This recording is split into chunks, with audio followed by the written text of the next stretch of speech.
કેમ છો મિત્રો? હું અત્યારે આવી ગયો હતો વિન્ટર કાર્નિવલ મેળાની અંદર. જી હા મિત્રો, આ મેળાની ખાસિયતની વાત કરું તો દુબઈ અને સિંગાપુર સ્ટાઇલમાં અહીંયા આગળ સેટ ઊભો કરવામાં આવ્યો હતો અને ખાસ કરીને અવનવી રંગની નાની મોટી ફિશ તમને અહીંયા આગળ જોવા મળી જવાની છે, એ બી હજારો વેરાયટીની.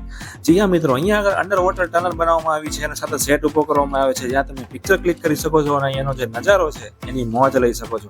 એકથી એક વેરાયટીની તમને ફિશ જોવા મળી જવાની છે અને અંડર વોટર ટનલમાં જે તમે જશો ત્યારે તમને એવું લાગશે જાણે તમે સમુદ્રની અંદરથી ફિશને જોઈ રહ્યા છો. અહીંયાનું માર્કેટ, અહીંયાની રાઇડ્સ, અહીંયાનું ગેમિંગ ઝોન, ખાણીપીણી દુકાનો બધું જ તમને અહીંયા આગળ જોવા મળી જવાનું છે. એ બી વિન્ટર સિઝનની અંદર ખાસ કરીને પ્રથમવાર વિન્ટર કાર્નિવલ મેળો આયોજિત થઈ રહ્યો છે. ભાઈ આટલી જગ્યાએ ફરશો તો સાથે સાથે ભૂખ તો લાગશે ને, તો ભાઈ ચટપટી, મકાઈ, બીજી અવનવી વેરાયટીના ફૂડ્સ તમને સ્ટોલ જોવા મળશે અને બાળકો માટે એકથી એક અવનવી વેરાયટીના રાઇડ્સ બી અહીંયા આગળ અવેલેબલ છે. તો રાહ શેની જોવો છો? આ વિન્ટરની અંદર જલ્દીથી પહોંચી જાઓ વિન્ટર કાર્નિવલ મેળાની અંદર. વિડીયો ગમે તો લાઈક શેર, આપણી ચેનલને સબસ્ક્રાઇબ કરજો. લોકેશન જાણવું છે? ચાલો બતાવો.